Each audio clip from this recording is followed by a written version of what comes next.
Assalamualaikum warahmatullahi wabarakatuh. Kami dari kelompok 4, mata kuliah Ilmu Perancangan Perundang-undangan dengan dosen pengampu Bapak Ali Imron Nasution SHMH. Pada video ini, kami akan menjelaskan mengenai tahapan pembentukan peraturan perundang-undangan.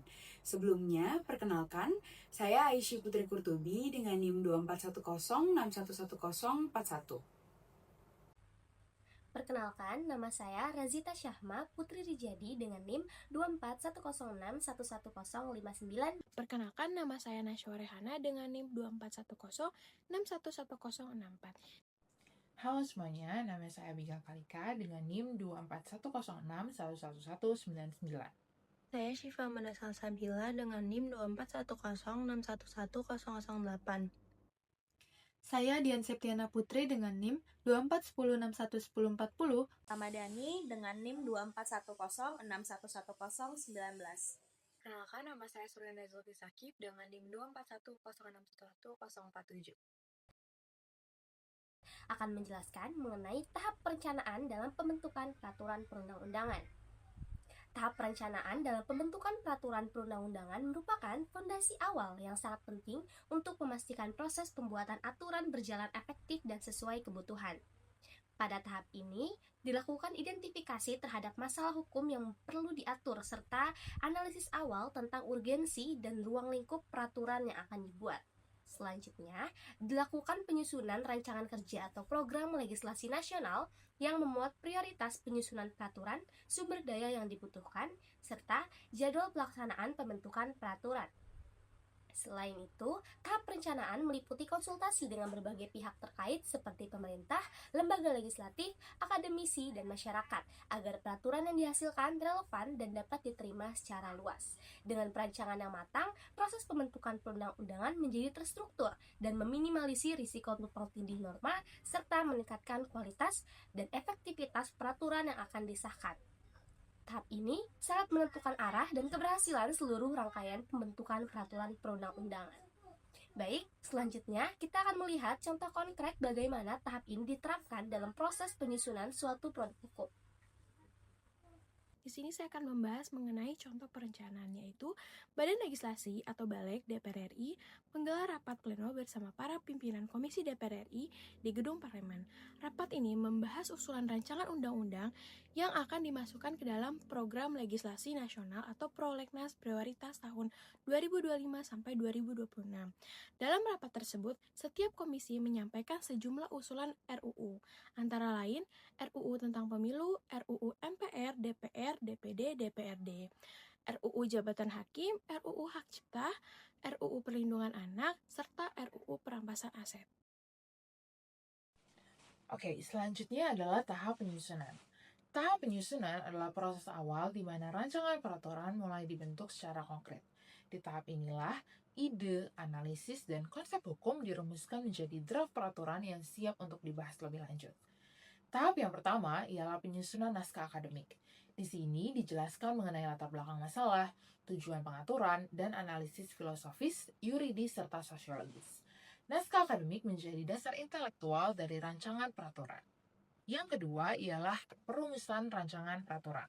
Perancang mulai menulis pasal demi pasal dengan teknik perundang-undangan yang benar, memastikan struktur jelas dan norma tidak bertentangan dengan aturan lain. Yang ketiga ialah koordinasi dan konsultasi. Tahap ini dilakukan antar instansi dan dengan pihak terkait untuk menyelaraskan kebijakan serta mencegah konflik norma. Selanjutnya, yang keempat ialah uji publik. Masukan dari ahli, akademisi, dan masyarakat dikumpulkan untuk menyempurnakan draft. Ini bagian dari asas keterbukaan. Kemudian, yang terakhir atau yang kelima ialah harmonisasi oleh Kemenkumham. Di sini, draft diperiksa agar sesuai dengan asas pembentukan peraturan, hierarki hukum, dan tidak bertentangan dengan peraturan yang lebih tinggi. Setelah tahap harmonisasi, rancangan siap masuk ke tahap pembahasan. Undang-undang tentu mengalami tahapan penyusunan dalam pembuatan naskah akademiknya. Salah satu contoh undang-undang yang mengalami tahapan penyusunan dalam naskah akademiknya adalah Undang-Undang Nomor 3 Tahun 2022 mengenai Ibu Kota Nusantara.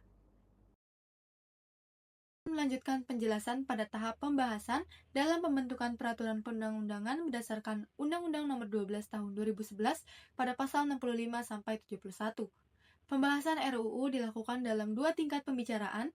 Pembicaraan tingkat pertama dilakukan dalam rapat komisi, rapat gabungan komisi, rapat badan legislasi, rapat badan anggaran, atau rapat panitia khusus. Pembicaraan tingkat 1 dilakukan dengan kegiatan pengantar musyawarah, yaitu Presiden memberikan penjelasan, fraksi dan DPD memberikan pandangan terhadap RUU dari Presiden, pembahasan daftar inventarisasi masalah yang diajukan DPR, dan penyampaian pendapat mini oleh fraksi, DPD, dan Presiden sebagai penutup. Pembicaraan tingkat 2 dilakukan dalam rapat paripurna berupa pengambilan keputusan dengan penyampaian laporan berisi protes, pendapat mini fraksi dan DPD, hasil pembicaraan tingkat 1, dan pernyataan persetujuan atau penolakan dari tiap fraksi dan anggota secara lisan. Selanjutnya penyampaian pendapat akhir oleh menteri yang mewakili Presiden. Jika tidak mencapai mufakat, keputusan dibuat berdasarkan suara terbanyak. Setelah disetujui DPR dan Presiden, RUU diserahkan pimpinan DPR kepada Presiden untuk disahkan menjadi undang-undang maksimal 7 hari sejak tanggal persetujuan bersama. Kemudian contoh penerapan tahap pembahasan dalam pembentukan peraturan perundang-undangan akan disampaikan selanjutnya. Dapat dilihat dalam proses pembentukan Undang-Undang Nomor 1 Tahun 2023 tentang Kitab Undang-Undang Hukum Pidana atau KUHP. Rancangan undang-undang ini melalui seluruh mekanisme pembahasan sebagai yang diatur dalam pasal 65 sampai dengan pasal 71 Undang-Undang Nomor 12 Tahun 2011. Selanjutnya, saya akan membahas mengenai pengesahan yang diatur dalam pasal 72 hingga 74 Undang-Undang Nomor 12 Tahun 2011, di mana pada tahap ini partisipasi masyarakat sudah tidak diperlukan lagi karena RUU yang sudah disetujui bersama dan sudah diperbaiki akan segera disampaikan kepada Presiden dalam jangka waktu maksimal 7 hari sejak disetujui. Jika dalam penyampaian kepada Presiden tersebut masih terdapat kesalahan dalam penulisan, maka Kesekretariatan Negara bersama dengan kementerian terkait akan membahas dan juga memperbaiki RUU tersebut. Pengesahan RUU akan dilakukan oleh Presiden dengan pembubuhan tanda tangan dalam jangka waktu paling lama 30 hari sejak RUU tersebut disetujui oleh Presiden bersama dengan DPR sesuai dengan pasal 73 ayat 2 Undang-Undang Nomor 12 Tahun 2011. Namun, yang menjadi pertanyaan adalah apakah tanpa tanda tangan Presiden, RUU tersebut dapat dinyatakan sah? Jawabannya adalah iya, karena proses yang tersisa hanyalah tinggal pembubuhan tanda tangan oleh Presiden serta pemberian nomor untuk nantinya akan dimasukkan dalam lembaga negara. Sehingga pada tahap ini, tanda tangan oleh Presiden hanya bersifat formalitas belaka karena dari tingkat perencanaan hingga pembahasan tingkat 2 sebenarnya telah terjadi kesepakatan antara DPR dan juga perwakilan pemerintah. Sehingga kalimat pengesahan yang berbunyi harus dibubuhkan pada halaman terakhir dalam undang-undang. Meski begitu, revisi Undang-Undang Nomor 8 Tahun 1981 tentang hukum acara pidana yang telah disahkan menjadi undang-undang baru akan berlaku pada 2 Januari 2026 mendatang. KUHP yang baru akan berlaku berbarengan dengan Undang-Undang Nomor 1 Tahun 2023 tentang Kitab Undang-Undang Hukum Pidana atau KUHP. Setelah sebuah undang-undang disetujui bersama oleh DPR dan Presiden, serta ditetapkan oleh Presiden, prosesnya belum selesai sampai di situ saja.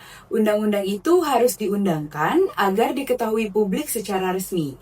Tahapan pengundangan merupakan tahap akhir dalam proses pembentukan peraturan perundang-undangan.